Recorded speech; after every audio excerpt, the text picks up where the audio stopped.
The mind leecher larva was one of the most forbidden creatures in Fae history. Finding one was next to impossible, since it fed on flesh and can only be found in places of mass death, not a single grave, but a mass one. And since the Fae rarely died, especially not in such numbers outside of a war, just locating one was incredibly rare. That alone was why possessing one was considered treason. The larva bonded to the person who raised it. Once the breeder infused it with their magic, it would obey only their commands. When released, it could slip inside a victim through any opening, the ears, nose, mouth, or even the tear ducts, with terrifying ease. From there, it would travel straight to the brainstem and anchor itself deep within the mind. Once it was in there, the victim's mind was no longer their own. What made the mind leecher so insidious was that it didn't take control by force. Most of the time, the host had no idea they were even being controlled. The creature would weave itself into their thoughts, feelings, and instincts. At first, its commands felt like their own ideas, until the control was absolute. If someone tried to fight back, the punishment was unbearable. The larva would retaliate by slowly draining their thoughts, their memories, and their sanity. Those who fought it for too long never survived. There was no cure. Trying to remove it would kill the host instantly. Magic only made the damage worse, and there was no record of divine intervention ever succeeding. That's why the High Fae outlawed them centuries ago, and why just having one was enough to earn you an on-the-spot execution, no trial. So, who's going to kill the princess? Celeste asked, her eyes gleaming with a dark curiosity. Baron smiled. Now, it wouldn't be any fun if I just told you, would it? Ron. She pressed gently. Baron leaned in, cupping her face in his hands before kissing her. It's for your own safety, he murmured against her lips. The last thing I want is to drag you into this mess if things go south. But I might not even have to use it on the princess. He cut her off. For all we know, she could piss off half the Free Fae and get herself exiled. For now, our people's narrow-mindedness might actually work in my favor. He kissed her again, slower this time. Now, go get dressed. I want you on my arm so I can show off the most beautiful woman in the Commonwealth. His hand slid through her dark hair as he added slyly, and my future queen. A brilliant smile lit up Celeste's face. Overcome with excitement, she pulled him into a deep kiss before rushing off to get ready. The moment she was gone, Baron's smile vanished. He turned back to the pulsing larva under the glass dome, his expression turning to ice. I'm sorry, princess, he murmured, but you can't escape your fate.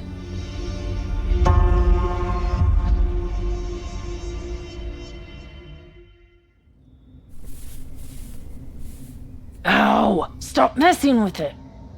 Asher scowled, swatting Roman's hand away from the small flower braided into his hair. If you yank it out, I swear I'll make them regrow it and style it all over again, Roman threatened. Asher shut his eyes, his jaw tight. This is ridiculous. Why in the world was he wearing a flower? It was absurd. It looks good on you, Roman shot back. It tones down your whole ice-cold vibe, which is the point. They had barely survived a full day of lessons on Free Fae customs, etiquette, social structures, and taboos. Apparently, stepping on the wrong moss could be a grave insult. Wearing the wrong color could start a fight. Now, hours later, it was finally time for the princess's debut into Fae society. Their mate, Violet, had been whisked away the second the lessons ended. And yeah, they hadn't been spared either. Asher stood ramrod straight while attendants made final adjustments to his clothes.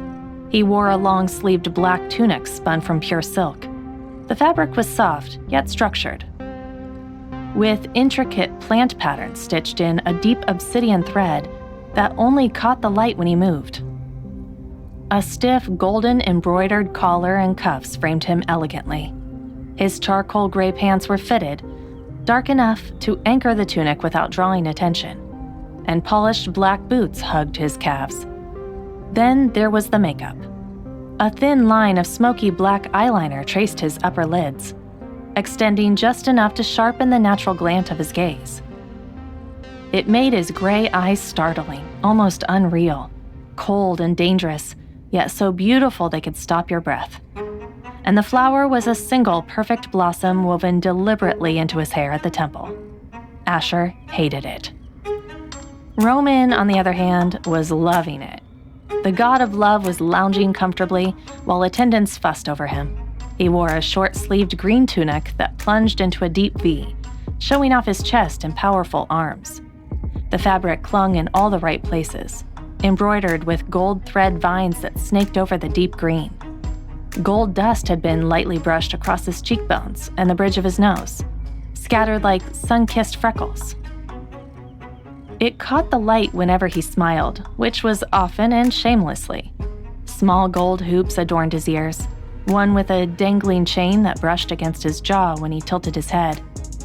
His hair was artfully messy, half pulled back with delicate leaves woven through the strands.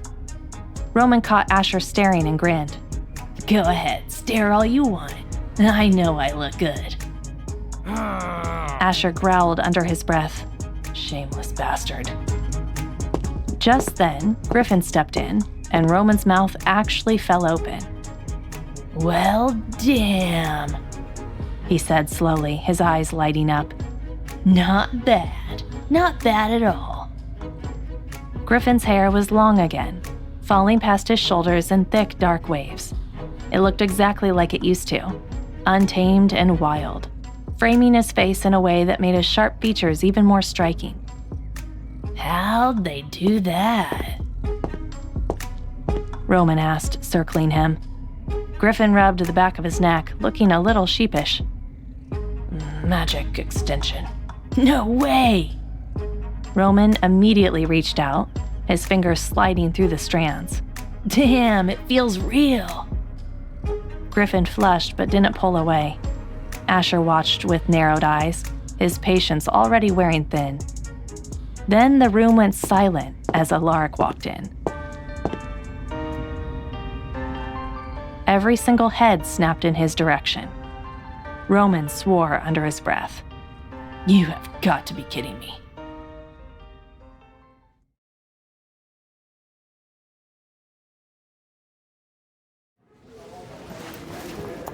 Yeah, there was a good reason all eyes were on Alaric, or more accurately, on the Alaric they used to know, because the guy standing before them was a completely different person. Alaric Storm's snow-white hair, once short, was now long and pinned straight. He had it pulled back sleekly, letting it fall down his back like a sheet of silk. A delicate silver circlet rested on his forehead, giving him the unmistakable air of someone important, or let's be real, of royalty. A light dusting of powder on his already pale skin made his sharp cheekbones and strong jawline pop. Tiny, crystal-like decals traced the skin just above his eyebrows, catching the light whenever he tilted his head. To top it all off, Alaric was draped in layers of white robes, covered in intricate, swirling patterns that looked like ancient Fey runes. The fabric seemed expensive and structured, yet it moved with a liquid grace. With his calm, distant expression, Alaric looked untouchable. He was the spitting image of a Fey prince. If his ears were just a little more pointed, the illusion would be complete. Of course, a little Fey magic could have handled that detail, and his attendants had even suggested it, but he'd refused. As much as he respected his mate's culture, he was a proud werewolf, and he planned on making that crystal clear to the Free Fae. No! Roman's shout shattered the quiet. He was staring at Alaric as his best friend had just stabbed him in the back. Dude! He said, pointing a shaky finger, his brain still buffering. Isn't this a little much? Are you that desperate for her attention? Because of course this was all for Violet. They were all playing dress up for her, or at least that's how Roman saw it, and Alaric had clearly gone way overboard. Asher, meanwhile, was pointedly ignoring them, fussing with the cuff of his tunic. Leave it to those two idiots to be so dramatic. If Violet only cared about looks, he wouldn't have ever stood a chance. His gaze drifted to his reflection, to the slitted gray eyes he'd spent most of his life hating. Cursed eyes, people used to whisper. But Violet had said she liked them. He blinked slowly, studying how the new kohl eyeliner sharpened their edges and made them stand out. Okay, he could quietly admit it looked good. Asher lifted a hand, fighting the urge to pull the flower from his hair again. Instead, he just smoothed the petals and admired the effect. A small, almost imperceptible smile touched his lips. But then Roman started whining again and killed the moment. Asher groaned internally, fighting the urge to strangle somebody. Goddess, give me strength. How did I end up with these morons? Alaric ignored the Southern Alpha and moved to sit on the couch.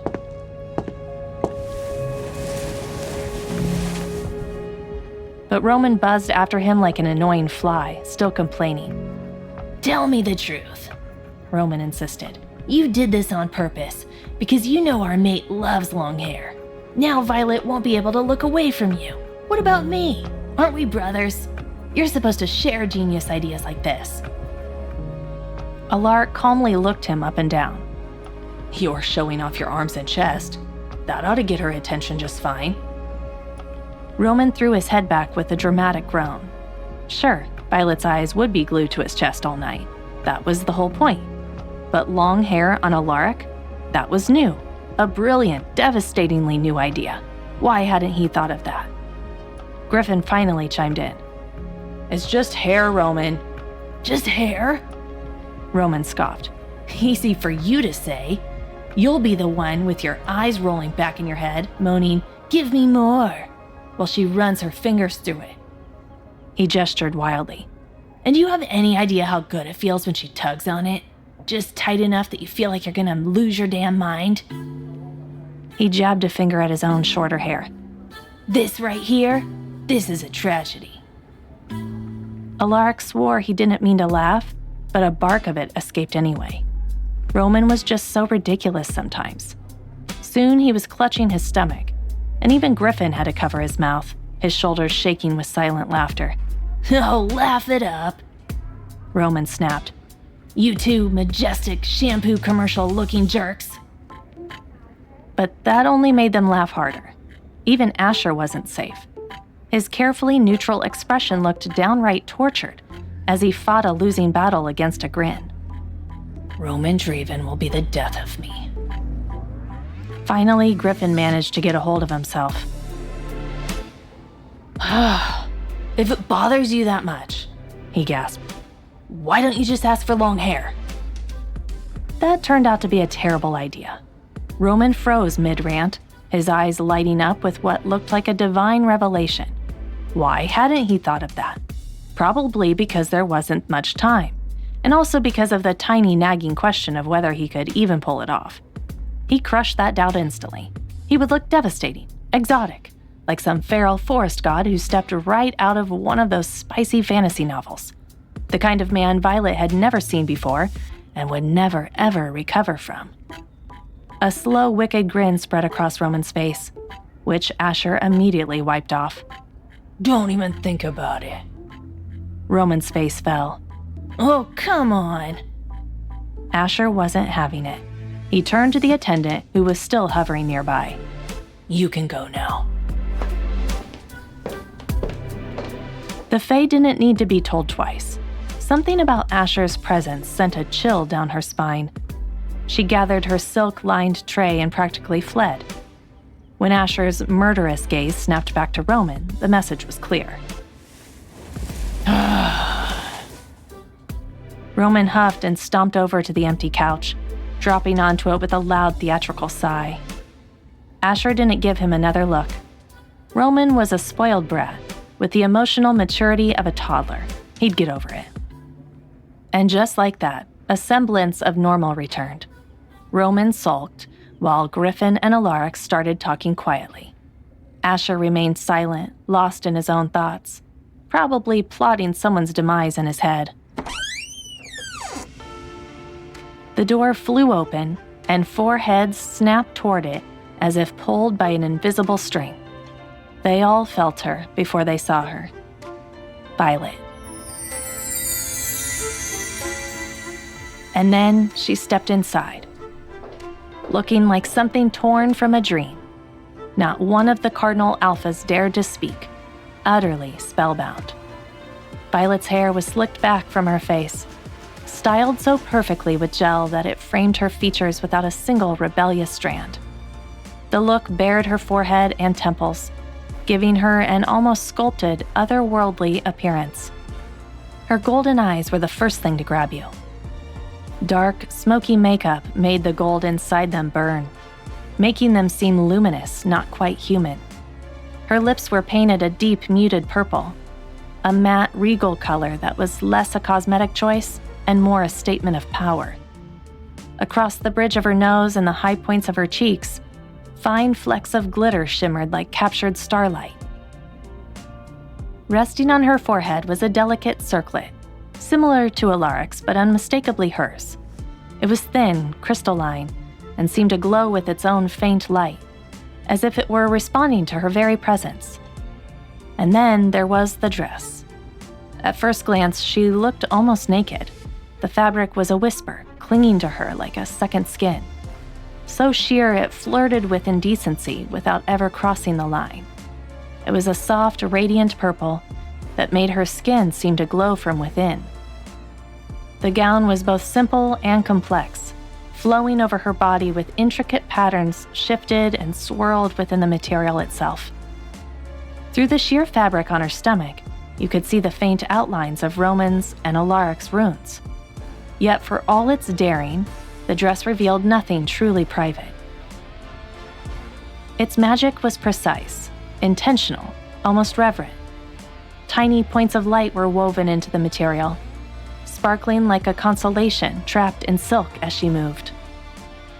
Violet's expression was calm, composed. There was a softness in her gaze, but it held an undeniable command. She didn't need to assert her power. It was just there, a fact of nature. The princess of the Free Fae, Violet Purple, their mate. Except standing there, she looked less like their mate and more like the living embodiment of magic itself. No wonder Alaric had to reach over and physically shut Roman's gaping mouth for him. "Holy shit," Griffin muttered, his voice full of awe. "How?" He was completely mesmerized by the dress. Violet blinked, letting out a slow breath. She had been a nervous wreck, wondering what her mates would think. But now it seemed she'd worried for nothing, especially with the way Asher was looking at her.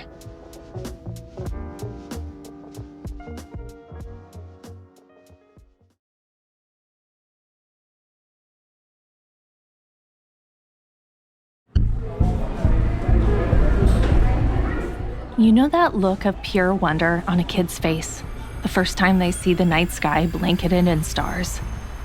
That was exactly how Asher was staring at her, as if she were his entire universe, his world, his everything.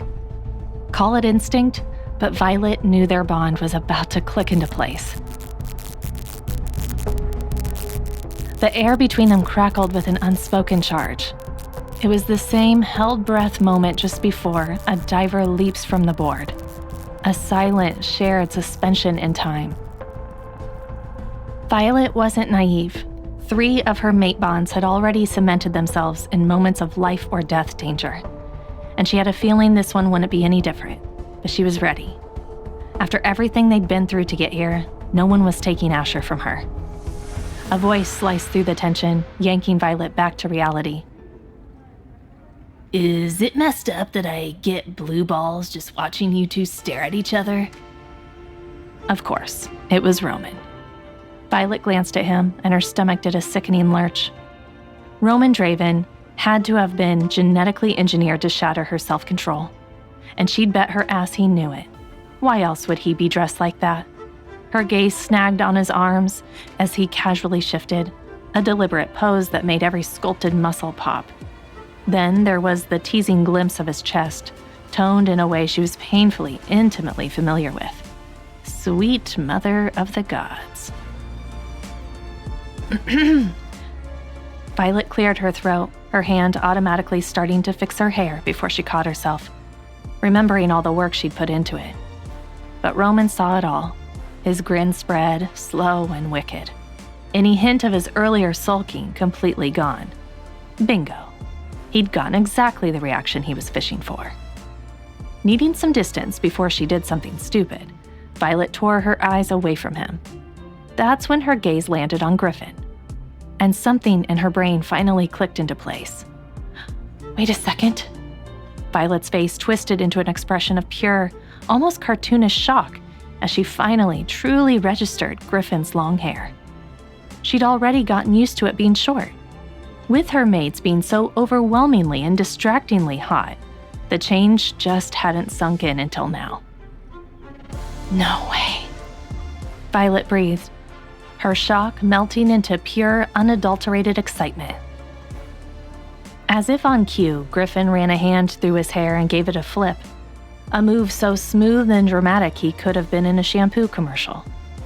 Violet was still reeling from that when Alaric stepped into view. His hair was long too. No. Violet gasped, caught somewhere between disbelief and outright delight. This is not happening. She threw her hands up, half laughing, half overwhelmed. Don't even try to deny it. You guys are actively trying to kill me. Yep, they were absolutely sabotaging her. Because right after her marathon lesson on Fae culture, Tara had taken exactly 3 steps toward the door before pausing. Oh, one more thing, she said, turning back with far too much casualness. Violet had still been riding the fragile high of it being over when Tara continued, her voice perfectly bland. Following last night's atmospheric disturbance, Her Majesty has issued a temporary decree. Violet knew, with sinking certainty, that this was about to ruin her life. Until lightning dampeners and grounding rods can be installed across the realm, Tara went on, the princess is to refrain from any further entanglements for the safety of our infrastructure, the trees, and the general populace. In the dead silence that followed, Violet could practically hear her dignity shrivel up and die. She didn't say a thing. She just stood there, face burning, while Roman howled with laughter. Griffin failed to look remotely respectful, and Alaric, the one who started it all, suddenly found the ceiling fascinating. And now they dared to show up looking like this, with glorious, traitorous long hair that was just begging to be touched. Her one true weakness. A part of Violet just died. Honestly, she tried to resist, but she couldn't. In a flash, Violet closed the distance to Griffin, tangled both her hands in his red hair, and moaned.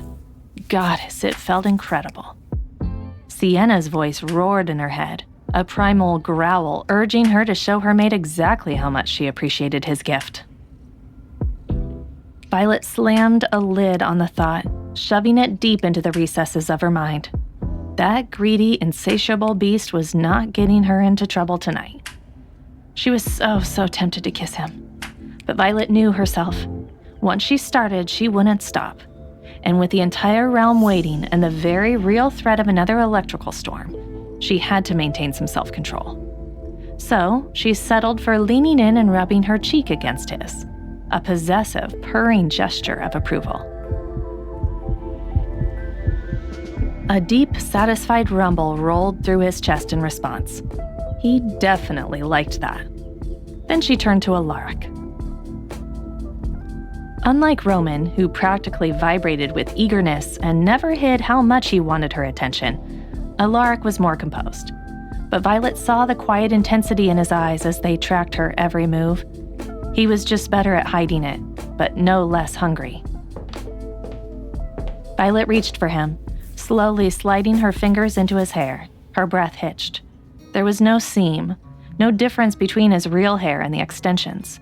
It felt just as real and silky as Griffin's, as if he'd had it his whole life. "I still feel like I'm dreaming," Violet murmured, combing her fingers through it again and again. A low sound vibrated in Alaric's throat before he could stop it, and he leaned into her touch without even realizing he'd moved. A wicked little thought sparked in Violet's mind. She tightened her grip, giving his hair a sharp tug. Alaric's eyes flew wide open, then darkened instantly. His breath caught, his pupils blown wide as raw desire flashed across his face. Violet smirked, her voice pure innocence. "So, how long does it last?" Alaric's heart was hammering against his ribs, but he managed to force the words out. "As long as I want," he said, his voice a little rough. "I can let my own hair grow out with it." A slow smile spread across Violet's lips. She leaned closer, her voice dropping to a conspiratorial whisper. "That should be plenty of time to get those lightning dampeners installed, right?" The implication hit him like a physical blow. Alaric swallowed hard, his atoms apple bobbing. He gave a single jerky nod. Griffin burst out laughing. Roman, meanwhile, looked utterly crushed. That should have been him. That settled it. He was getting his own extensions the second this party was over. Before Violet could tease him anymore, the door swung open. Rara stood there, her posture as firm and composed as ever. "It's time, Princess."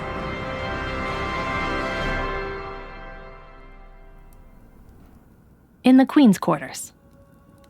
Queen Isabella sat on the edge of her bed, her spine straight despite the exhaustion that had settled deep in her bones. The Fae Queen was already dressed for the party. A vision of regal power in a deep purple gown with a fitted bodice embroidered with ancient runes. Impossibly fine, silver-white fur draped over her shoulders and lined the sleeves. Even with the illness gnawing at her, the Queen of the Free Fae projected nothing but strength. Zuru knelt before her, his hands glowing as he traced careful patterns over her wrists and chest. The healer's brow was furrowed in concentration as he worked in silence. After a long moment, the light faded. "You're stable enough, Your Majesty," Zuru said, "but you must avoid using any magic tonight, especially if you plan to train the princess tomorrow." "I understand," Isabella sighed. "No grand light shows for my people, then." Zuru stood, smoothing his robes. "I will check on you again after the gathering." With a respectful bow, he slipped out of the room, the doors closing softly behind him.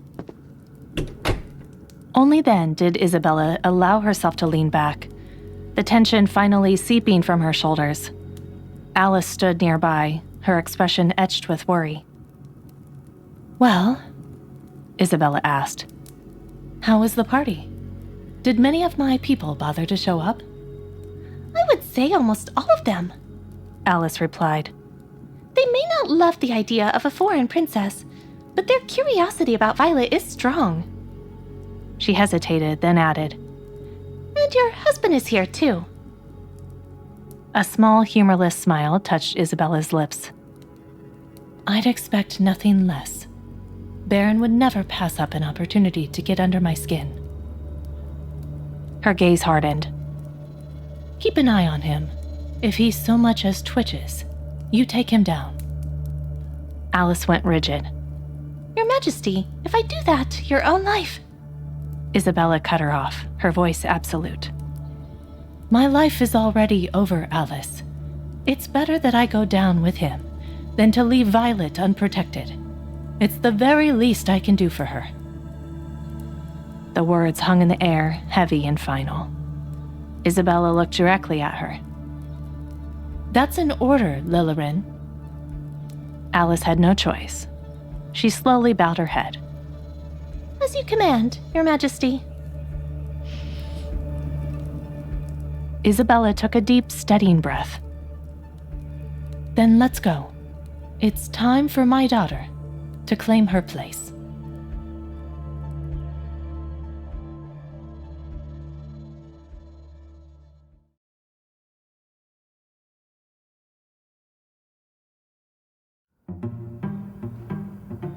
Not every Fae was thrilled about the party. Lord Morgan, for instance, was currently standing in front of Hannah's door, feeling like the world's most overqualified babysitter. Escorting her to the princess's debut was part of the deal. The queen didn't trust Hannah out of her sight and wanted her where she could keep an eye on her. Queen Isabella couldn't figure the girl out, and honestly, Morgan didn't blame her. He couldn't either. So the responsibility had been dumped on him. Watch Hannah and find out what her game was. If only he knew. Morgan sighed.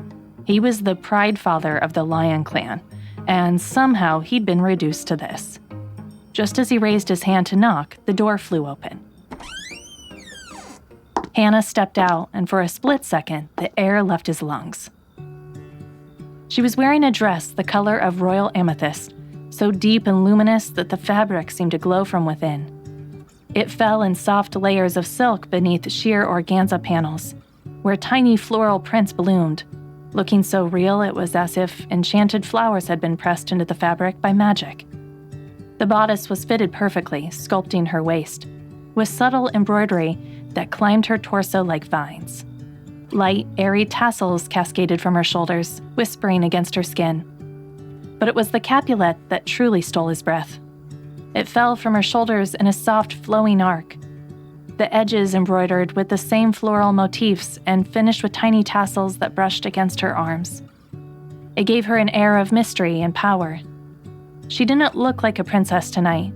She looked like a forest enchantress. Morgan didn't even realize he was gaping until she did a little twirl, the organza fluttering around her like petals in a breeze. It looks amazing on me, doesn't it? Hannah giggled, clearly obsessed with the dress. That snapped Morgan out of it. He cleared his throat, forcing himself to look anywhere but at her. At this rate, people are going to forget all about the princess and just stare at you all night, he said, aiming for sarcasm. Though now that he thought about it, that sounded dangerously close to a compliment. But Hannah didn't seem to notice. Instead, she beamed. Oh, I'm no princess tonight. I've already played that part. Tonight, I'm a legend. Excuse me? Morgan was completely lost. Hannah ignored him. I didn't think the Fae Taylors could pull this off, but they did an amazing job. You can think of me as Little Purple Riding Hood. Little Purple Riding Hood? I took inspiration from the original, of course, Little Red Riding Hood, she said, shifting her weight. The gown flowed with her. But damn! Hannah breathed, admiring her reflection in a nearby window. I think I've got better taste than the original red, don't you? Huh?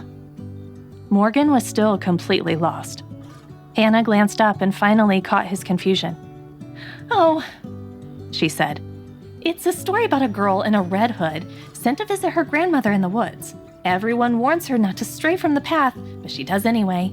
She meets a wolf who pretends to be her friend, earns her trust, and then uses it against her. In the end, depending on the version, she's either rescued or learns the hard way not to trust strangers. She paused, a sly smile playing on her lips. Of course, if I'm Little Purple Riding Hood, does that make you the big bad wolf? Or maybe... She tilted her head. The big bad Lion King. And there it was. She was flirting again. At this point, she couldn't help herself. She just loved trying to get a reaction out of him. Morgan just gave her a blank stare, so thoroughly unimpressed that she started to feel ridiculous. Fine, you win, she said with a dramatic sigh. He was such a killjoy. Let's go. Morgan moved like he was about to take her arm, then stopped himself. His self-control was already stretched thin around her. She was his own personal brand of temptation.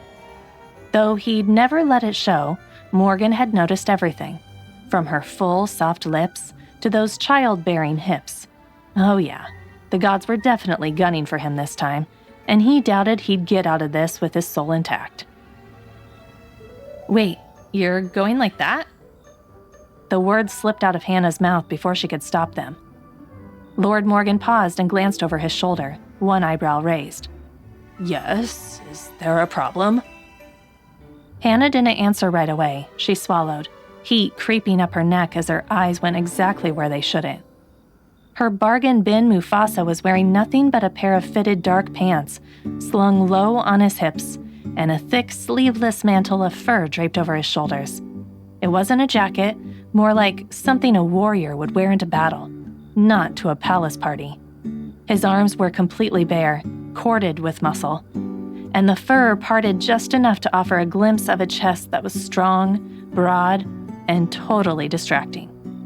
Hannah stared, not even realizing she was doing it until a low sound rumbled from his chest. A growl. Her heart leaped into her throat, thinking she'd done something wrong. But when she met his eyes, they hadn't darkened with anger.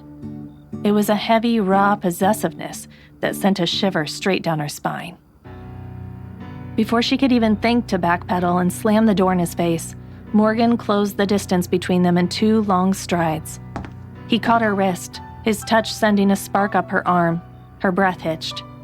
He used 2 fingers to tilt her chin up, forcing her to meet his gaze.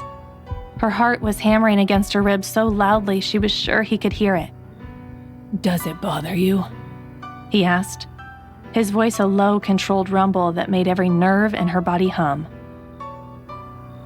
No, Hannah rasped, her brain short-circuiting. His brow lifted, that dark gaze sharpening. She rushed to explain, the words tumbling out. not in a bad way. I mean, it's not uncomfortable, not in the way it's supposed to be.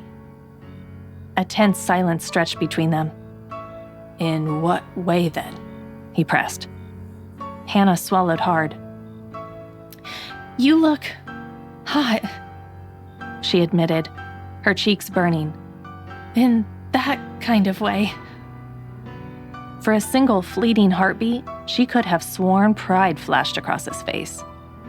Then they were just staring at each other, breathing the same air as the moment grew thick and heavy.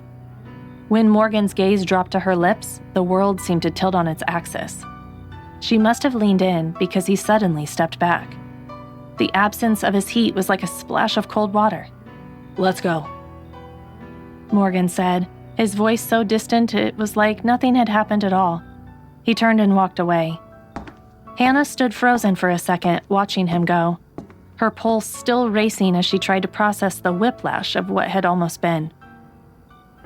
Get a grip, you idiot. She mentally shook herself. She couldn't be crushing on some bargain bin Mufasa who clearly didn't give a damn about her. This was all just a game to him. Are you coming or not? Morgan called back, his tone sharp. Just like that, they were back to normal. Fine by her. Now she could focus on her real agenda. A strategist like Hannah would never attend a high-profile event, one with this much husband potential without a battle plan. Operation Find a Fae Husband was still a go, and tonight was the perfect opportunity to make her move. There would be hundreds of eligible Fae men at this party. Surely one of them would fall madly in love with her at first sight. They could be married by tomorrow. Hannah refused to believe fate would be so cruel as to deny her a whirlwind romance. She just had to play her cards right. If she could assassinate people for a living, how hard could it be to charm one naive Fae lord? Because she could just tell Morgan was old. For starters, they called him Lord. She didn't know much about the Fae, but she knew they lived for a ridiculously long time. And Morgan had to be ancient to have earned a title like that. Second, it was the way he talked and carried himself. Hannah studied people for a living, and this Fae Lord was definitely not in her age bracket. Not with the way he so easily shut down all her attempts at flirting. So, Lord Morgan was officially crossed off her list. Hannah squared her shoulders and lifted her chin, snapping back into focus. Romance was a tool, not a distraction. She could afford a little flutter here and there, sure, but getting sidetracked by one emotionally constipated Lion King with murder eyes was not part of the plan. She hurried to catch up with him, the hem of her gown brushing against the marble floor as she tried not to trip. The palace hallways widened as they walked, revealing soaring archways, floating lights, and fey nobles drifting past in elegant groups. Every head turned as they passed, their eyes lingering on her. Some wrinkled their noses in disgust, while others just stared, open curiosity in their gazes. And when they finally entered the grand hall, a slow grin spread across Hannah's face. It was a target-rich environment.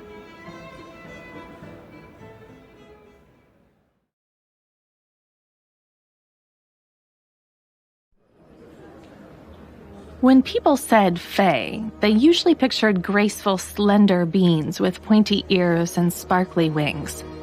That was the human fairy tale version. The reality, Hannah realized the moment she walked into the hall, was infinitely bigger.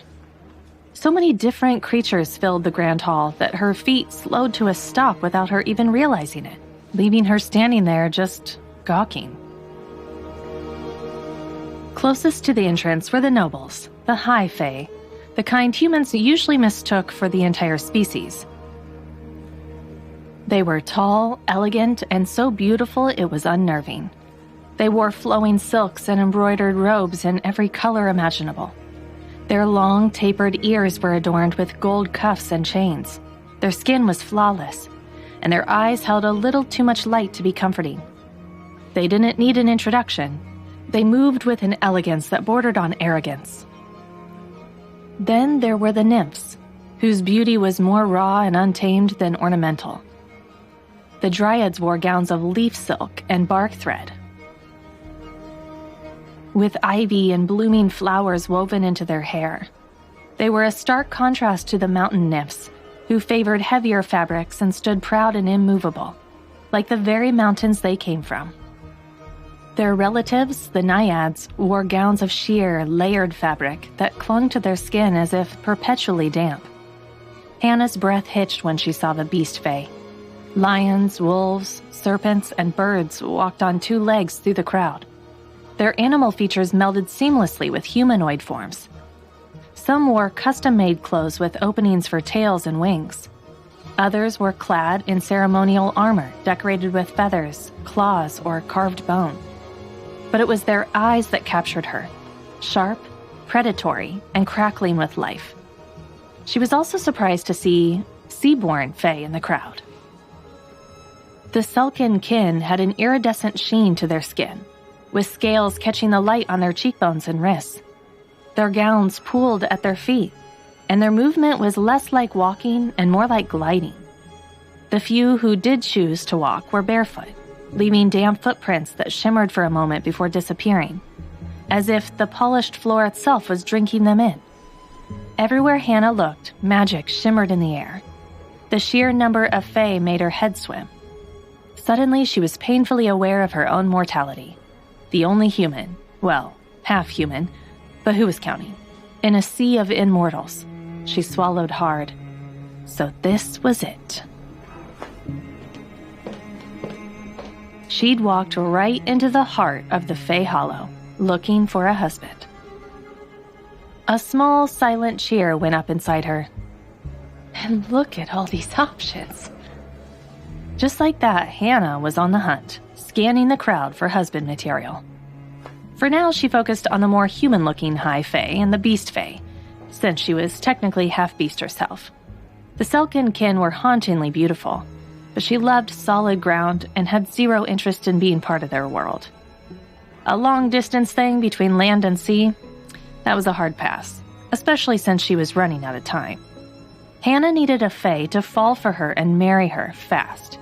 Failure meant facing the gods' judgment, and that could very well mean her death.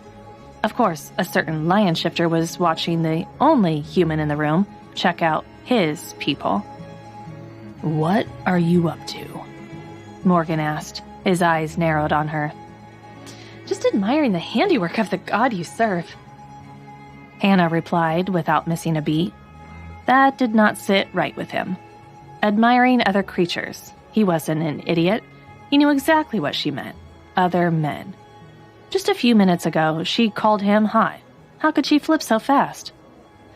Oh, Hannah said suddenly, startled as she met the haunting blue eyes of a fae across the room. now he's cute. A genuine smile touched her lips when the tall guy blushed, clearly embarrassed at being caught staring. Morgan felt his sanity start to fray.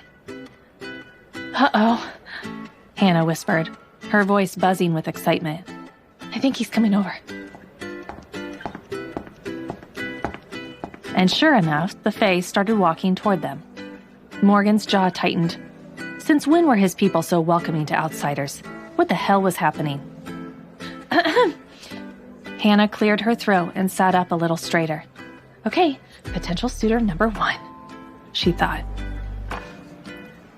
The young-looking fae stopped in front of her and bowed slightly. My lady, if I may. No. Morgan cut in, his voice flat as he took a subtle step closer to Hannah. Excuse me? Hannah wheeled on him, her confusion obvious. The fae looked just as startled. I only wish to introduce myself. She's busy. Morgan finished, his tone leaving no room for argument. Hannah's eyes flashed. I am not busy, she hissed through gritted teeth. Maybe it was the look in Morgan's eyes, or maybe it was the crackling tension between the two of them. But the fae immediately straightened, bowed again, and excused himself without another word. He backed away so quickly that all Hannah could do was stare after him helpless. Then she turned back to Morgan, fury simmering just below the surface. What the hell is your problem? She whispered furiously, trying not to cause a scene. I should be asking you the same thing. What are you playing at? Morgan demanded, a sick, twisting feeling coiling in his gut, and he didn't like it one damn bit. What I'm up to is none of your business. Oh, it is absolutely my business. Morgan shot back. You're a prisoner here, remember? If you're scheming, I report it straight to the queen. Well, I'm not doing anything to harm the princess, so get off my back and let me breathe. Hannah snapped. She turned to walk away, but Morgan's hand shot out, grabbing her arm and spinning her back to face him. You're under my watch, he said, his voice dangerously low. So you'll behave, and that includes not speaking to any fae at this party, especially the males. What? Hannah stared at him in disbelief. Then her lips curled into a slow, sarcastic smile. You realize you sound like a jealous jerk, right? Don't flatter yourself. Is that right? Hannah replied coolly.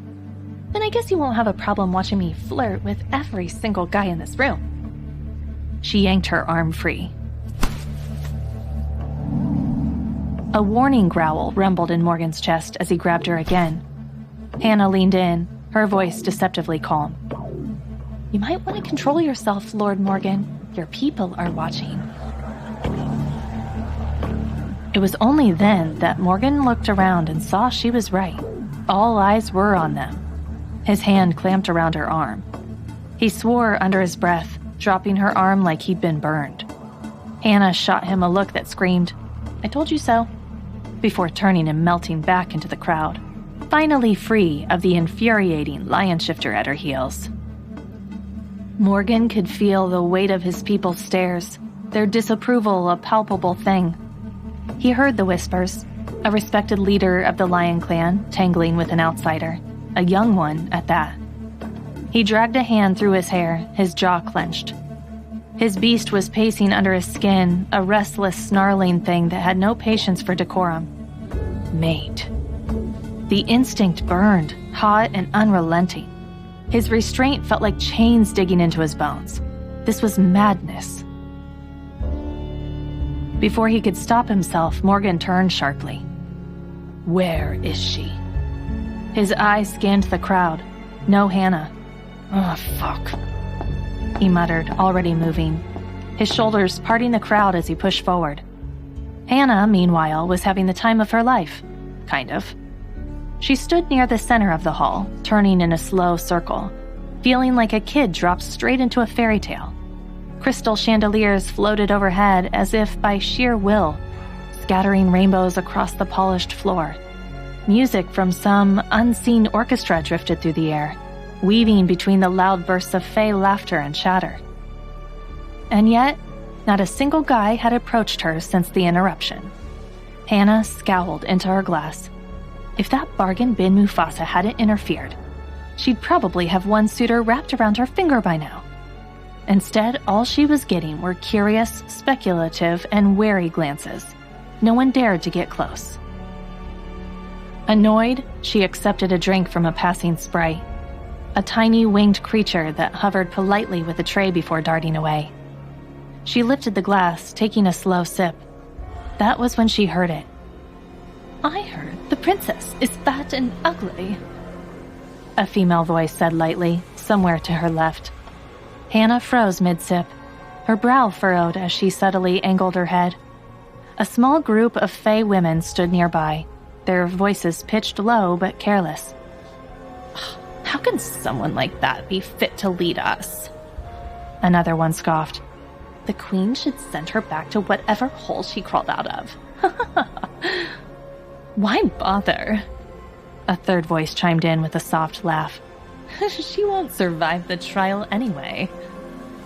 Hannah's grip tightened on her glass, the crystal groaning in protest.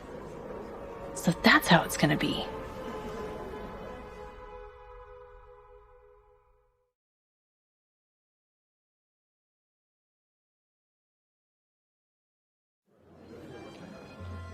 If the other women noticed Hannah nearby, they clearly didn't see her as a threat. Or worse, they didn't care that she was there at all. I heard she's made it to bees. One of them snorted. And they're not even proper fae. So? Another smirked. They're powerful, that's all that matters.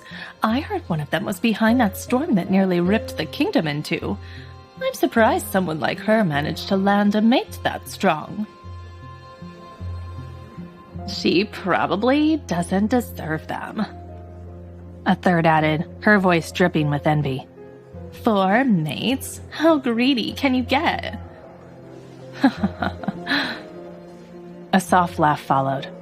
It's all her mother. Another sneered. Queen Isabella is practically carrying her. Without the queen, she'd be a total nobody. Her words were cut short by a shrill scream. The golden-skinned fae gasped as wine splashed down the front of her gown, staining the silk and dripping onto the polished floor. Hannah stood there, the now empty glass tilted in her hand, looking completely unapologetic. Oops, she said casually. My hand slipped. The fae stared at her in horror. Hannah's eyes raked over the ruined dress before landing back on the fae's face, a slow, wicked smile spreading across her lips. Well, she said, her voice syrupy sweet. I guess you're uglier than the princess now. For a second, there was only stunned silence. The fae just stared, processing what had just happened. And then it hit her. This girl was human. The golden-skinned fae's eyes blazed with fury as she looked Hannah up and down, her gaze snagging on her rounded ears, the dead giveaway. What the hell? She snarled. You're human? Hannah didn't even flinch. Instead, she tilted her head. Yeah, a human who looks a hell of a lot better than you ever will. She gave the fae a slow, unimpressed once-over. To think, with all that so-called high fae blood, this is the best you could manage? You're all sharp bones and a nasty attitude with nothing to show for it, but a title you didn't earn. She paused, letting the insult land. It must be tragic, living that long and still being so completely forgettable. The fae around them had gone eerily quiet. It was the kind of silence where a pin drop would sound like a crack of thunder. Then the golden-skinned fae shrieked, her voice sharp with outrage. You arrogant little mortal! Just like that, light erupted from her skin, pulsing in furious waves and growing brighter by the second. A blast of heat washed over Hannah's face. Ooh, ow. Hannah muttered, a fresh wave of nerves finally hitting her. Okay, maybe I took that a little too far. The fae nearby scrambled back, some stumbling away while others shielded their eyes as the glow intensified. Panic rippled through the crowd.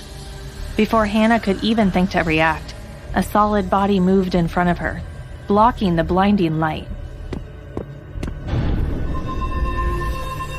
She was instantly enveloped in a familiar presence, his scent filling her senses as his broad shoulders shielded her from the attack. That's enough. Another voice boomed from behind them. The light flickered and died. Hannah took a shaky breath, her heart still pounding as the air around her cooled. When she looked up, she was staring at the back of a very familiar lion shifter. When he turned his head, just enough to glare down at her, she saw his jaw was clenched tight, his eyes blazing with barely controlled fury. Morgan. Hannah swallowed hard. Yeah, she was in big trouble now. I leave you alone for 1 second, and you're already starting a fight. Morgan bit out, his voice practically shaking with fury. I wouldn't have started anything if she hadn't been trashing my sister. Hannah shot back, her own anger flaring. Or do you think I just go around picking fights for the hell of it? Morgan's eyes narrowed. She did what? His head snapped toward the other fae just as Hannah's did. That's when she noticed the golden-skinned one was being held back by a man standing between her and the crowd. Hannah raised an eyebrow. Oh. The fae holding her back was handsome. No, he was incredibly handsome. Broad-shouldered and solid in a way that screamed predator. There was something undeniably beastly about him. Beast fae were always built differently than the high fae. Heavier, stronger, practically made for violence. Hannah was instantly intrigued. Who's that? She asked, unable to stop herself. That's Adrian, Morgan said, his whole body going rigid beside her. His voice was clipped, and his jaw tightened as he followed her gaze. Before Hannah could ask anything else, the entire atmosphere in the hall shifted. A clear voice cut through the air, announcing, "Her Majesty, the Queen!" The moment Queen Isabella swept into the Grand Hall, everything changed. The chatter died instantly, the music swelling into something dramatic and stately. One by one, the fae turned, and then, all at once, the entire crowd of immortals dropped to their knees in perfect, silent unison. Hannah didn't need to be told what to do. The sheer force of the Queen's presence was a physical weight, pressing down on her, demanding respect. She lowered her head without a second thought, her heart hammering against her ribs as the Queen glided past. When she reached the dais and turned to face them, the hall remained completely still, hundreds of bowed heads awaiting her command. "You may rise," the Queen commanded, and they did. Instantly, the fae rose, their postures straightening, perfect, as if anything less would be an insult to their queen. Even the golden-skinned fae, who nearly torched Hannah a minute ago, just huffed and scurried away, clearly not wanting to draw Isabella's attention. Hannah couldn't help but shoot a small, satisfied smirk in her direction. Morgan noticed. "Behave," he muttered under his breath. Hannah rolled her eyes but straightened up. Still, her gaze wandered, catching one last glimpse of Adrian as he disappeared into the crowd, his dark wings folding neatly behind him. Damn, she thought. That fae was fine. Before she could get lost in the thought, Morgan reached out, his fingers catching her chin and gently but firmly turning her face forward. "The Queen is speaking," he murmured, his voice a low warning. Hannah scowled, but he was right. Isabella stepped forward. The queen began, her gaze sweeping across the hall. I want to thank all of you for answering my call tonight. A murmur of approval rippled through the crowd. I see the strength of our kingdom gathered here, she continued. So it is only right that I acknowledge those who lead our people. The queen eyes fell on them. Lord Morgan, Pride Father of the Lion Clan. A deep roar of approval thundered from the lion shifters. Morgan inclined his head in acknowledgement. Hannah leaned into him, whispering, Pride Father? Seriously? Just how old are you? Morgan's nostrils flared and his jaw tightened. He didn't answer, but Hannah could feel the irritation rolling off him. A flicker of something else, insecurity, crossed his face before it was gone. Prince Adrian of the Perryton, the queen called next. A powerful cheer broke out as Adrian stepped forward, bowing with a confident sweep of his wings. Hannah watched him with renewed interest. Morgan scowled at them both. Representatives of the Sulcan kin of the tides, Isabella continued. The sea-born fae lifted their hands, water glistening on their skin as their clan answered with soft echoing calls. The dryads of the rooted groves. They waved at the queen. One by one, the queen named the leaders of each clan, until at last silence fell once more. You all know why you are here, she said. It is true that my daughter's existence was not revealed in the way our customs demand. A ripple of unease spread among the fae. Yes, Isabella continued. I broke our laws. I deceived you. The murmurs grew louder. But I did so to protect her. The queen lifted her chin. The princess of the Free Fae was born outside a traditional mate bond. Shock rippled through the hall like a shockwave through water. Some of the fae had never believed a union with an outsider was even possible, but the queen had just confirmed it, publicly. Isabella raised a hand. For centuries, we have isolated ourselves. But time moves on, whether we wish it to or not.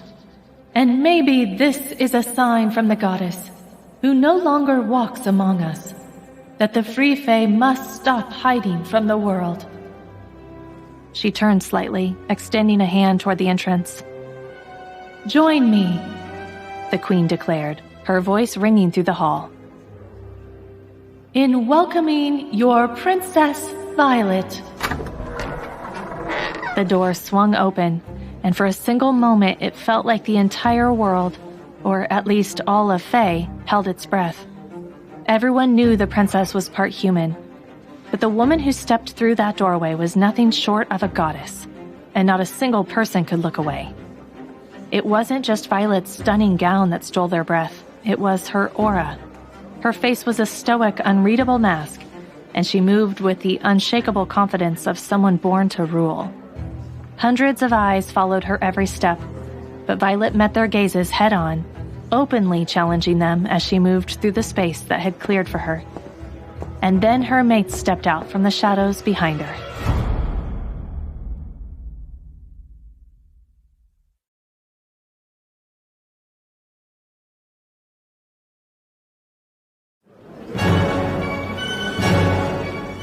The Fae stared, awestruck at the sight of their princess. She projected an air of unshakable confidence, every inch a true royal. But on the inside, Violet was a wreck. A mantra looped in her head with every step. You're a princess. Don't you dare trip. Look them in the eye. This is your night. Violet was used to being stared at, but that was usually for being the weird human girl with purple hair.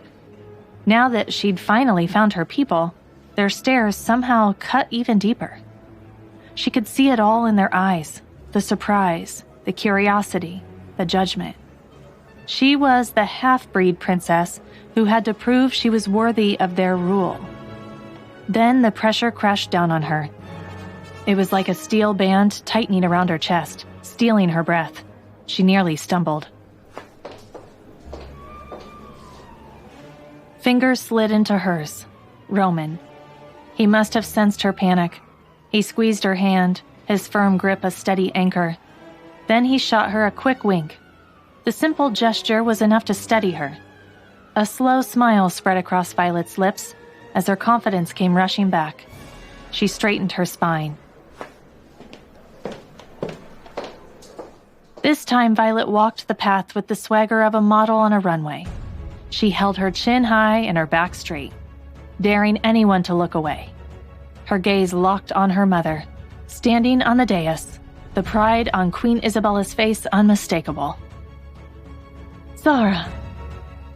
Her mother had told her it was her Fae name, but there was no way in hell she was answering to just that. She'd been Violet Purple her entire life. She wasn't about to erase 18 years of her identity. She could add it, sure, but that was as far as she'd go. She wasn't just Fae. She was part wolf and part human. She was all of it. As messy as it was who she was. Violet Zara Purple. Come here, child, her mother said softly, motioning for her to approach as she drew near. Violet stepped onto the dais, a platform of gleaming crystal and stone. Her mates were led to their own dais, a raised, semicircular platform just below the throne. They were seated near the noble Fae, close enough to show respect, but at a distance that made it clear they weren't her equals.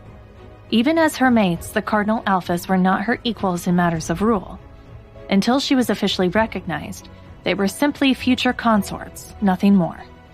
Violet stepped forward as her mother announced to the gathered crowd.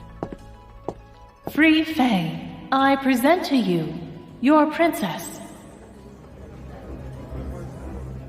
There was no immediate reaction, not a single clap or cheer. Instead, a low murmur rippled through the hall. But Violet wasn't discouraged.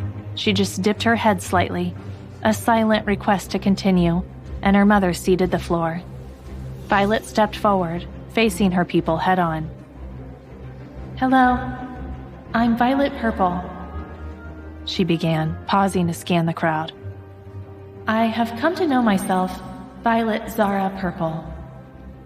The effect was instantaneous. The murmuring died, every Fae turning to stare at her, stunned. The princess was speaking their native tongue. Violet smiled. Relief washed through her. The plan was working. She'd known they wouldn't accept her easily, not when they saw her as an outsider. What better way to bridge the gap than by speaking their language? After all, communication is the first step to belonging. Of course, learning the Fae tongue in a single day was impossible. It had been Asher's idea to ask if the Fae had a hex for temporary memory. As it turned out, they did. The price, however, was a pounding headache. The Fae tongue was a language completely alien to her, and forcing it into her brain with magic felt deeply unnatural. She'd have to learn it for real eventually. Still, all she needed was to memorize the speech. And now, with the undivided attention of every Fae in the hall, she knew it was worth it. Even with the killer headache she knew was waiting for her tonight. Violet glanced at Asher and smiled. What would she do without him? Turning back to her audience, she continued in the Fae tongue. I know I am not what you expected. I didn't grow up under these skies. I didn't learn your songs or walk these halls as a daughter of the council. To many of you, I'm a stranger who appeared out of nowhere to claim a throne she didn't earn. An outsider, a disruption. I won't insult you by denying it. But I am one of you. Fae blood runs in my veins, whether you like it or not. The magic of this land answers to me. It tugs at my bones, my breath, my very soul. I may not have been born on this land, but I was made from it. Violet lifted a hand to her chest. This throne calls to me, not because I crave power, but because I belong to it. I haven't come to tear down your laws or mock your traditions. I have come to learn them. I will speak your language even when it's painful. I will study your ways even when they feel strange. I will honor your customs even when they are a challenge. Her voice grew firm. And I will defend this realm with my life, whether you accept me today or not. Violet took a sharp breath, meeting the eyes of the crowd. I will earn my place. I will fight for it. Not as a conqueror, but as one of your own. Because I am Violet Zara Purple, Princess of the Free Fae, and I will not run from who I am.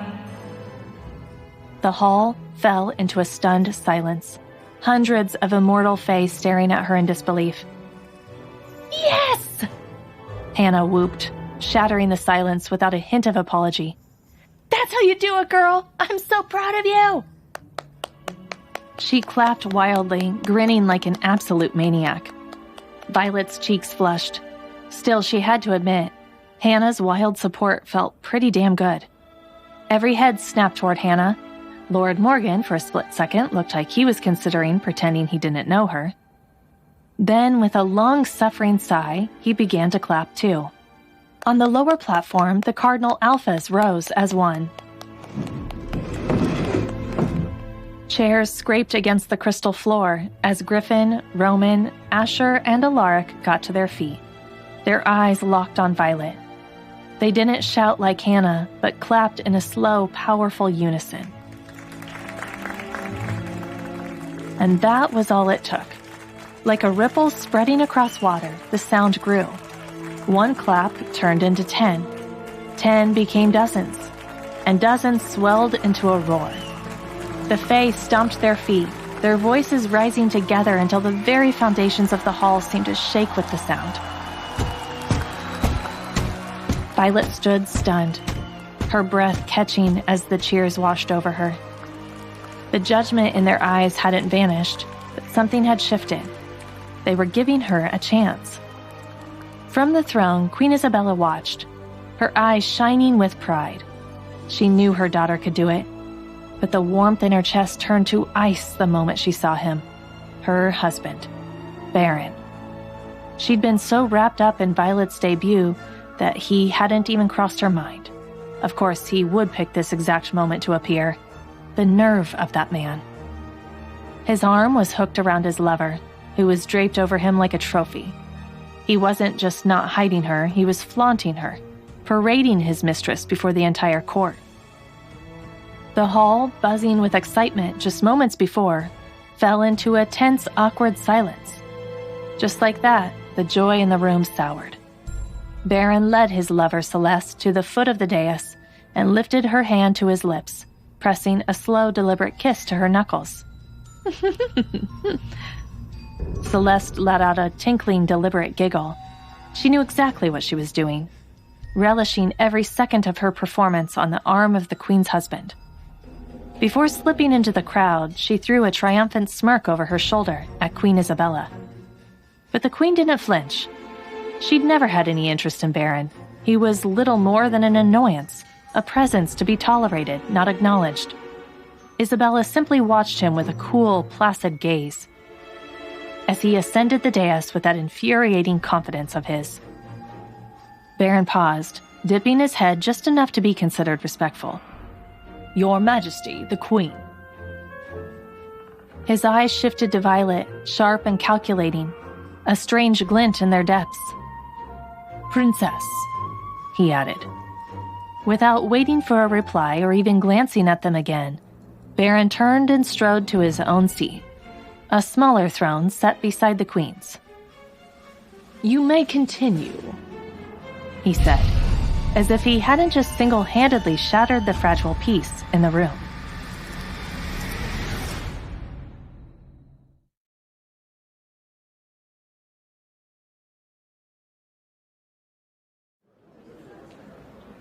Let the party begin, the Queen announced, her voice cutting through the silence left in the wake of Baron's dramatic entrance. Just like that, the tension broke. The low hum of conversation slowly returned, Music swelled to fill the hall once more, and the Fae went back to mingling as if nothing had happened. Even though she sat beside the Queen, Violet couldn't tear her eyes away from Baron at the far end of the dais, with Isabella a cold, regal wall between them. Growing up, she had imagined reuniting with her family 1,000 times, but never like this. As a Fae trapped in a messed-up dynasty that was one wrong word away from open war. "You're really starting to try my patience, Baron," Queen Isabella said, her voice dangerously low. And just like that, it began. Baron turned to her. "Oh, really? I was under the impression my very existence was an inconvenience, despite the fact I'm literally sharing my life force with you." Isabella faced him, her movements slow and deliberate.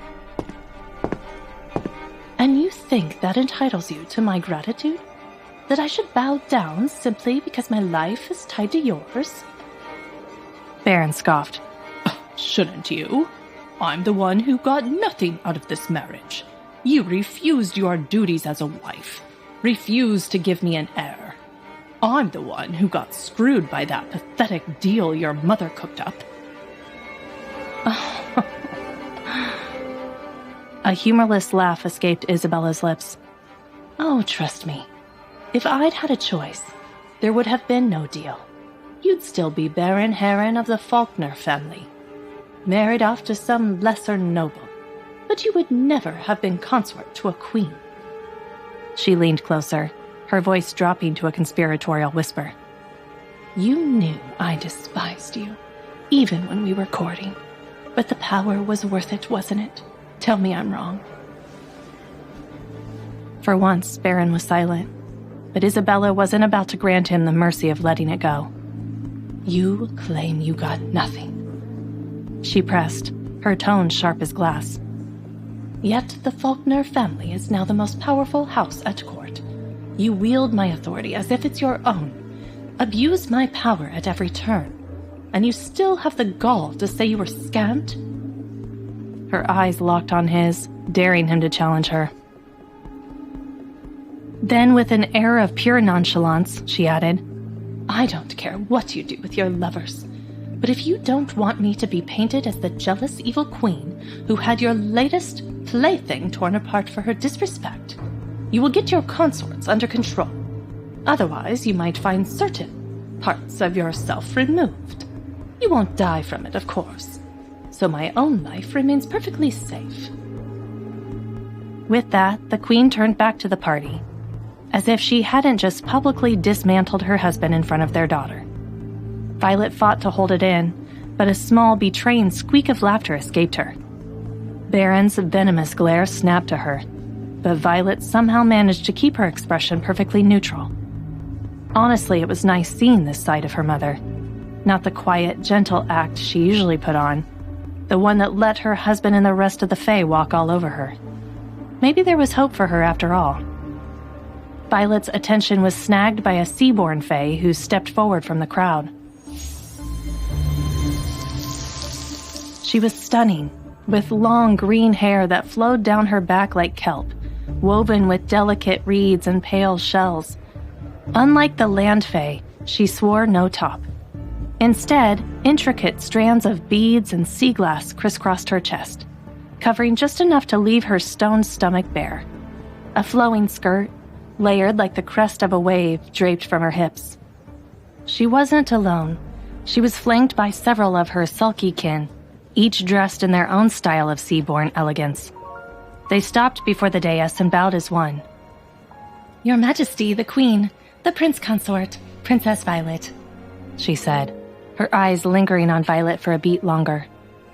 "Rise," Queen Isabella commanded. The sulky straightened, lifting her chin. "Princess Violet Zara Purple," she began, her voice as musical as water flowing over stones. "I am Sadie of the Selkie Tide. On behalf of all Seaborn Fae, we welcome you to the realm."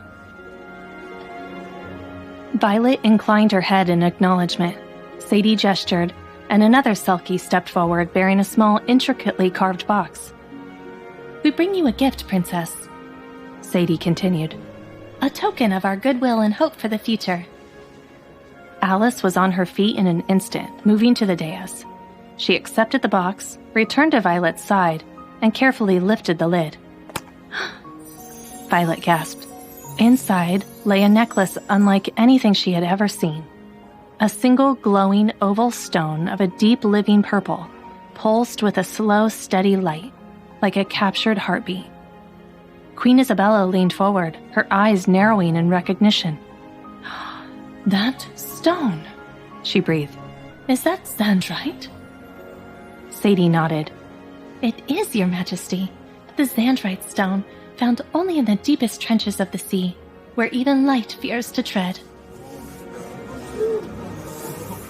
A shocked murmur rippled through the hall. Such a significant gift from the Selkie was unexpected. "It holds memories," Sadie explained, her gaze finding Violet's again. "We give it to you in the hope that you will fill it with your happiest moments here, in the Commonwealth, among your people." Violet was speechless, overwhelmed by the sheer generosity of the gift. She rose slowly from her seat. "I will treasure it," she said, her voice full of genuine emotion. Sadie offered a warm, sincere smile, then bowed one last time before she and her kin melted back into the crowd. Once Violet was seated again, Queen Isabella leaned over. "That necklace," she murmured, "is a gift gold could never buy." Violet nodded, understanding completely. She already knew what memories she would store inside. Every happy moment she could make with her mates in this realm. Alice gently closed the box and carried it away for safekeeping. As if the Selkie's gesture had opened the floodgates, more Fae began to step forward, eager to present themselves. The Dryads approached next, bowing low before the dais. Their leader spoke, his voice like a rustle of leaves. "Your Majesty, Princess Violet." Queen Isabella gave a slight nod, and Violet mirrored the gesture. The Dryad lifted his hands, and a circlet of living wood seemed to bloom from his very wrist, woven with tiny pulsing buds. "This is a verdant diadem," the Dryad explained. "Grown from the heartwood of the first grove. It will respond only to you, Princess. Wear it, and it will strengthen your bond with this land. If you are ever in danger, it will alert the forest itself." Violet's breath caught. This was all too much. "I accept your gift," she managed to say. Just as before, Alice stepped forward to take the diadem for safekeeping, to be brought later to the princess's quarters with the other gifts. The Dryads bowed and retreated into the crowd. Before Violet could even process it, a sudden flurry of light and chiming laughter zipped past the other waiting Fae. It was the Pixies. "Oh boy," Violet muttered, swallowing hard. After the incident with Roman, she was more than a little wary of them. They appeared in bursts of color, gold, blue, pink, their mischievous faces alight with excitement as they hovered in a loose circle before her. "We didn't bring you anything," one of them chirped, not sounding the least bit sorry. "We brought something better," another added. "A wish," they all declared in unison. "We grant you one wish to call on whenever you like, as long as it's within our power." A buzz went through the hall. A pixie wish was a rare and binding favor, never offered lightly. Violet's slow, widening grin was all the proof anyone needed that she understood its true value. "A perfect gift. I accept." The pixies whooped, spinning around her once before scattering like sparks, their fading laughter hanging in the air. Then the atmosphere in the room shifted. Adrian stepped forward. The Prince of the Periton was as striking as ever, his antlered crown glinting in the light, his powerful wings folded neatly behind him. His eyes found Violet's and held them. He held out a long, sleek strap of dark leather, threaded with glowing runes. It was a leash. Instantly, the Cardinal Alphas stiffened, their muscles coiling as their protective instincts flared. Adrian, however, just looked pleased with himself. "It's not what you think," he said, his gaze flickering to the Alphas for a pointed moment before returning to Violet. "This is a rein. It will allow others to ride you safely when you're in your beast form." A tense silence hung in the air as he waited for her to respond. From their places near the dais, the Cardinal Alphas were radiating hostility. This Fae was making a play for their mate, and he wasn't even trying to hide it. Violet's expression was unreadable as she reached out and carefully took the strap. "I appreciate your gift, Prince Adrian." A satisfied smile touched his lips, but instead of stepping back, he held his ground. "I have another request, Princess." Heads lifted across the hall. The collective attention of the court sharpened. Most notably, the Queen's. Her gaze narrowed, studying Adrian with cold appraisal. Violet took a deep breath. "What is it, Adrian?" "Nothing much," he said, his smile widening. "Simply the honor of the first dance."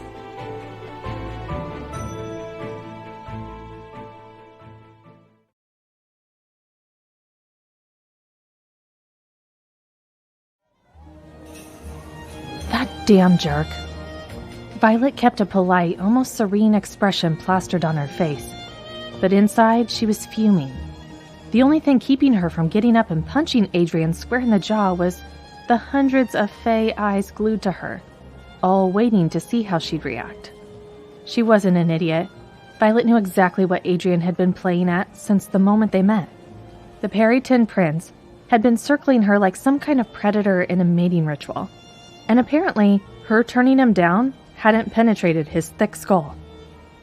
Her mates were the only ones she would ever want, the only ones she'd dance with, the only ones she'd share her life with, no one else.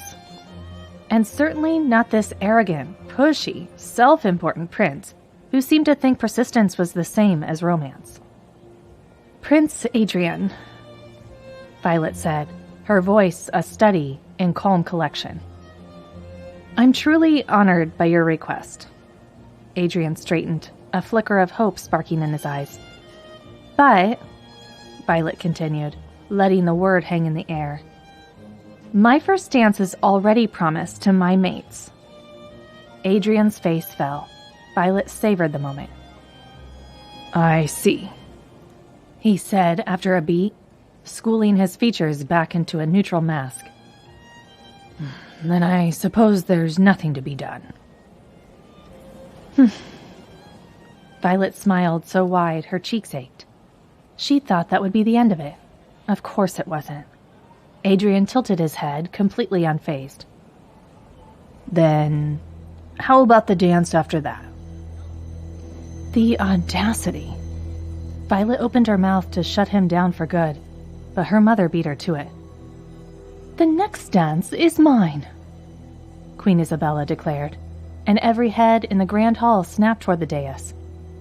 "Surely," the Queen continued, her voice pure silk with an edge of steel, "you aren't so greedy that you would deny a mother that moment with her daughter, Prince Adrian." Color flooded Adrian's cheeks. He hesitated, clearly unprepared for the Queen's direct intervention, and definitely not for the sheer intensity of her gaze. "Oh, of course not, Your Majesty," he stammered. "I would never presume. I'm just very enthusiastic. It would be an honor to share even a single moment with the princess." Queen Isabella regarded him coolly. "Your eagerness has been noted. However, I believe my daughter is more than capable of choosing her own dance partners." The words were polite. The message was anything but. From his post nearby, Lord Morgan snorted, not even trying to hide his amusement. Adrian's confidence had always been his downfall. Adrian flushed a deeper crimson as the whispers rippling through the crowd grew louder. "I apologize if I made you uncomfortable, Princess," he said stiffly, bowing his head. Please forgive my excitement." For the sake of decorum, Violet said, "You are forgiven," though she didn't mean a word of it. Adrian bowed once more, then retreated into the crowd, but the murmurs followed him. "Just because he's the last of the Puritans, he thinks he's untouchable. I heard one of her alphas isn't fully mated yet. I bet he thinks he can take his place. Can't blame him for trying, though. He and the princess would be a power couple." Adrian kept walking, but not before his gaze collided with the cardinal alphas.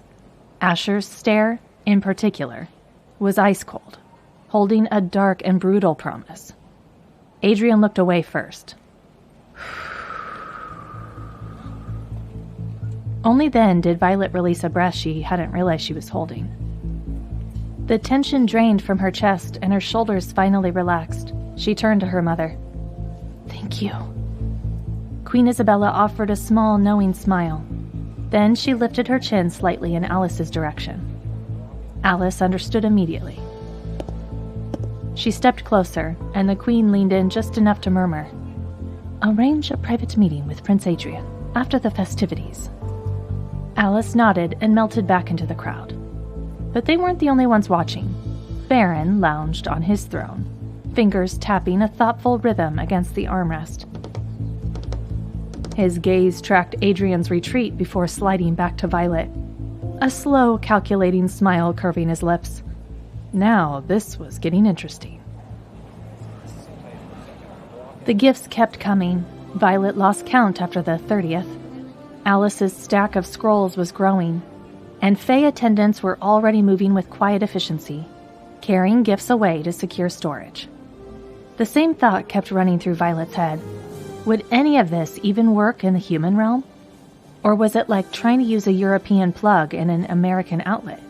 And even if it did, how in the world was she supposed to get all of this back home without looking like she'd just robbed a museum? Nonetheless, Violet accepted each one with the grace tradition demanded, smiling until her face felt frozen. Finally, after what felt like an eternity, the line of gift givers thinned. Just when Violet thought the ceremony was over, Roman stepped forward. It wasn't just Violet's attention that shifted. The entire hall seemed to turn with him. Roman stopped before the dais and bowed low. Violet raised an eyebrow as Griffin, Alaric, and Asher moved to stand with him. What were they up to? The hall fell utterly silent, the air thick with anticipation. Roman lifted his head, his voice ringing through the quiet hall. "Our princess, we too have a gift." Violet stared at them, stunned. They hadn't mentioned a gift, not once. Two attendants approached, carrying a tall rack draped in black cloth. They set it before the dais. Roman stepped forward and, with one smooth motion, swept the cloth away. A collective gasp swept through the hall.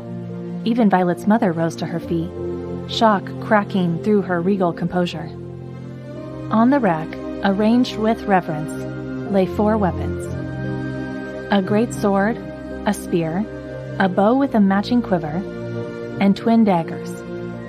But it wasn't just the weapons themselves that took Violet's breath away. It was the colors. The greatsword was edged in a pulsating crimson light, its dark metal threaded with what looked like red veins. The hilt was wrapped in black leather, and the blade's center bore the engraved mark of his mate bond, Griffin's. The spear was longer than her arm span, perfectly balanced and lethal. Its pale wood shaft was reinforced with glowing blue runes that marked his mating bond, and the spearhead was forged from a metal that seemed to hold a thunderstorm trapped inside it. Alaric's.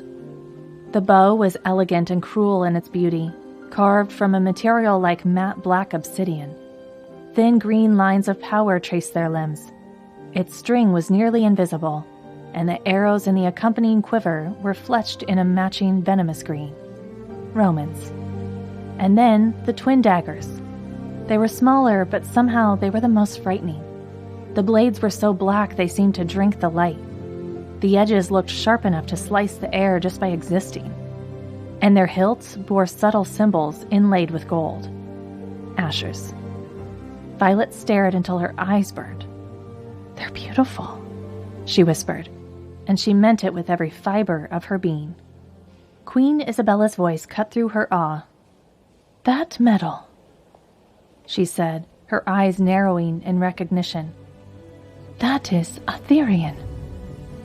Violet looked at her mother, confused, but the stunned reaction from the Fae Court told her everything she needed to know. This was no ordinary material. "Etherian is unbreakable," the Queen explained, her voice low. "And it holds an enchantment like no other substance." Violet's throat tightened. Griffin nodded. "We weren't sure what weapons would serve you best in this realm," he admitted. "So we asked Alice. She helped us choose something that would last, something that would keep you safe." Alice, standing discreetly behind the throne, looked both proud and utterly exhausted. She had clearly moved mountains to get this done on such short notice. "We figured if the trial is a matter of life or death, you deserve options," Roman said with a smirk. "A blade for when the fight gets close, a spear for reach, a bow for distance, and daggers for when you need to be quick and quiet. You can pick your favorite later." Then Asher spoke, his voice hard as stone. "We don't care what the Commonwealth thinks. Princess Violet is going to that trial." His eyes locked on Baron, daring him to object. "And she is going to win. We'll make damn sure of it."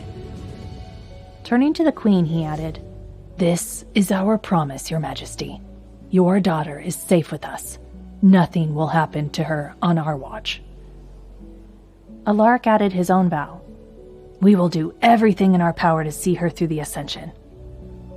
For a long moment, Queen Isabella just stared at the four of them. Then Violet saw something shift in her mother's expression. It was subtle, but it was there. The last shred of doubt fell away, and in its place, pride bloomed. Isabella's chin lifted. "Then I will hold you to that." Violet's vision blurred. She blinked hard, but it was no use. The tears came anyway, hot, embarrassing, and impossible to stop. She shot to her feet and did something completely unroyal. She fled down the steps of the dais, not caring that every single person was watching. She crashed into them, her arms finding Roman first, because he was closest, then wrapping around Griffin's solid, warm frame, then Alaric, and finally Asher. She didn't know how she managed to wrap them all up, but she did, holding on for dear life. Roman laughed, the sound rumbling through her hair as his arms tightened around her. Griffin's hand cradled the back of her head, and Alaric just held on to whatever part of her he could reach. Asher's hand found her waist, firm and possessive, a silent promise that he was never letting go. After a moment, Violet pulled back from the group hug. Without a single thought for the entire court staring, she grabbed Roman's face and kissed him hard on the mouth. It was a quick, fierce press of her lips before she turned to Griffin and did the same. Then Alaric, and finally Asher, making sure each of them knew, each of them felt, just how much this meant to her. In this life and the next, it would always be them. She would always choose them.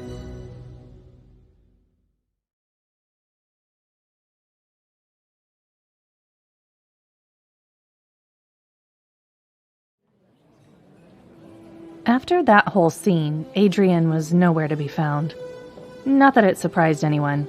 After a humiliation that public, only an idiot would stick around. And Adrian was way too proud for that. Besides, the crowd wasn't missing him. With the gifting ceremony over, it was time for the princess to dance. And the Fae watched with a mix of open curiosity and barely hidden excitement. Whispers started rippling through the crowd. How was she going to pull this off? The princess had 3 mated wolves, but tradition only called for 1 dance partner. And then there was Asher. As the only unmated alpha in her coterie, everyone was dying to see how she'd handle the situation without leaving him out in the cold. Violet knew exactly what they were thinking. So when she stepped onto the floor, and all 4 cardinal alphas moved with her, a fresh wave of murmurs washed over the hall. Was she actually going to dance with all 4 of them? That just wasn't done. But the queen wasn't intervening, so all the Fae could do was grumble, as the cardinal alphas closed in, surrounding Violet on the floor. Then the music swelled, and Violet let it take her. Fae dancing wasn't a rigid, formal thing. It was all fluid motion and natural grace, and she simply let the melody move through her. Griffin was the first to reach for her, his hand settling on her waist as he guided her through practice steps. You wouldn't think a guy Griffin's size could dance, but he was the complete opposite. His steps were surprisingly light and precise as they moved to the rhythm. They spun once before Roman cut in, stealing her away.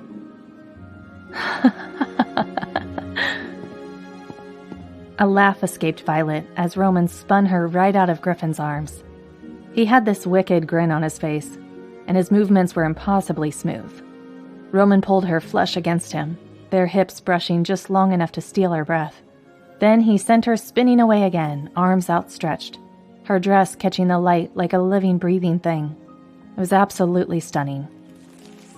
Then Alaric caught her. His steps were pure elegance, and he slowed the tempo with just a hand on her back and a look that burned with all the intensity of the lightning he commanded. Their bodies moved in a tight circle, the chemistry between them so thick you could practically feel it crackle in the air. Then he dipped her low. So low the world tilted on its axis. For a split second, his eyes dropped to the swell of her chest, and she knew her racing pulse was a dead giveaway. Alaric's gaze lingered there, and from their position, it would have been so easy to steal a kiss. Or at least, that's what the crowd was hoping for. The same Fae who had been grumbling about the non-traditional dance were now completely invested, practically feeling the sparks fly between them. They wouldn't have minded a show. Alaric must have sensed it because he leaned in and the entire hall held its breath. Violet's own breath caught in her throat. In this position, she was completely at his mercy. So close it felt like there was nothing between them at all. She wanted him. God, she wanted all of them. This wasn't just a dance anymore. It had turned into something else entirely. Goddess help her. Just when everyone thought Alaric was finally going to kiss her, he pulled her back up, and the whole hall groaned in collective disappointment. What a tease. Alaric wore a knowing smirk as he spun Violet toward Asher. The air crackled the moment she landed in Asher's arms. Violet forgot how to breathe, captivated by the raw magic swirling in his stunning slitted eyes. Asher didn't smile or tease. He danced with a fierce focus, as if a single misstep would have devastating consequences. He drew her in, his hand resting on the small of her back, their foreheads almost touching as they moved to a slow rhythm. Then Asher lifted her, not high, just enough for her feet to leave the ground, and spun her in a slow, powerful arc. Violet laughed softly, trusting him completely. When he set her down, she followed his lead without a second thought before he spun her away. Griffin caught her, only for Roman to cut in again, and then Alaric pulled her back. The way they passed her between them should have felt chaotic, but it was so seamless, so natural, that the Fae were completely mesmerized. By the time Violet landed back in the center, her heart was pounding against her ribs and her cheeks were flushed. Her head was swimming, the whole thing overwhelming. The music swelled as the alphas closed in, circling her one by one. Their hands brushed against her body, guiding her through the final sequence. The sense of Griffin, Roman, Alaric, and Asher wrapped around her, making her feel like she was losing her mind. On the final, resonant note, they struck a pose. Violet arched back slightly, one arm around Asher, and the other braced against Alaric.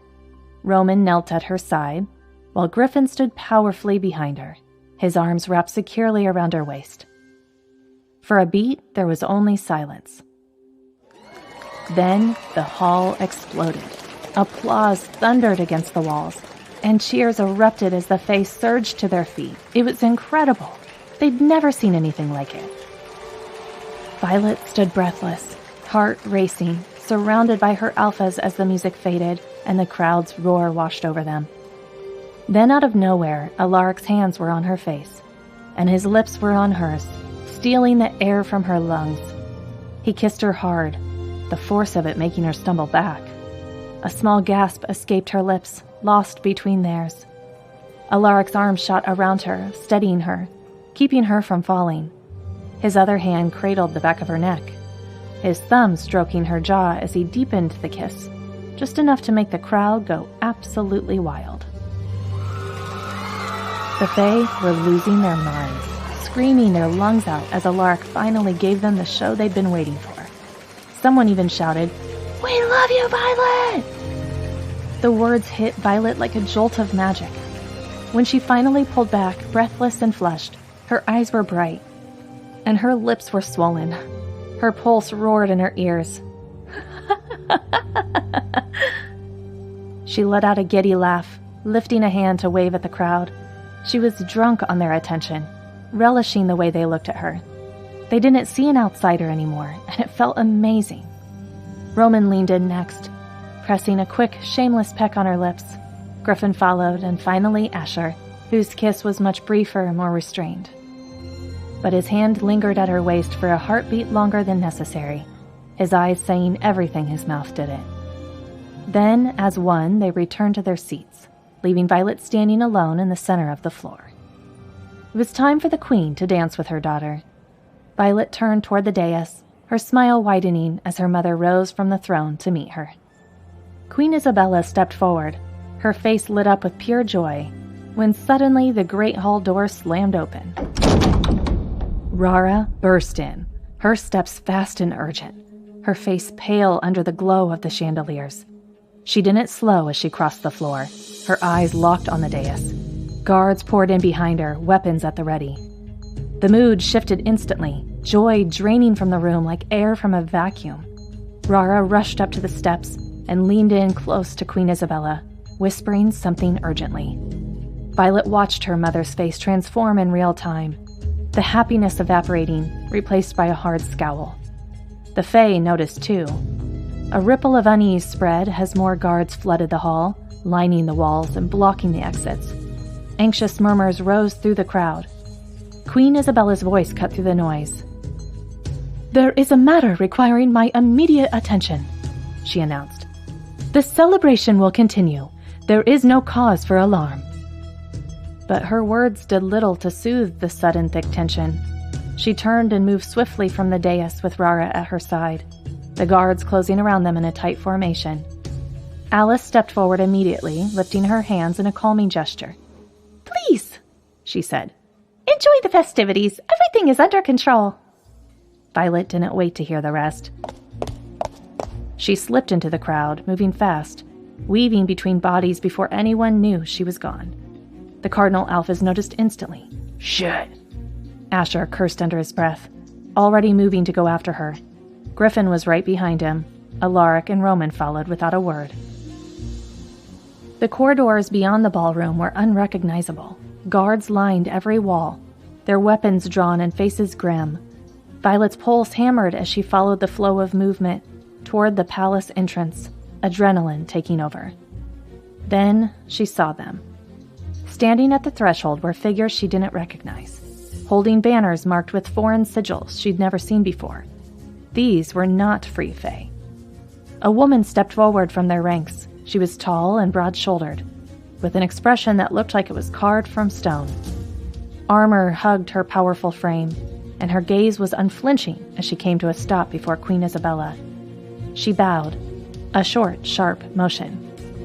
"Greetings, Queen Isabella of the Free Fae," she said, her voice calm and unyielding. "I am Victoria, Queen of Asteria, the neighbors you've been hiding from all this time.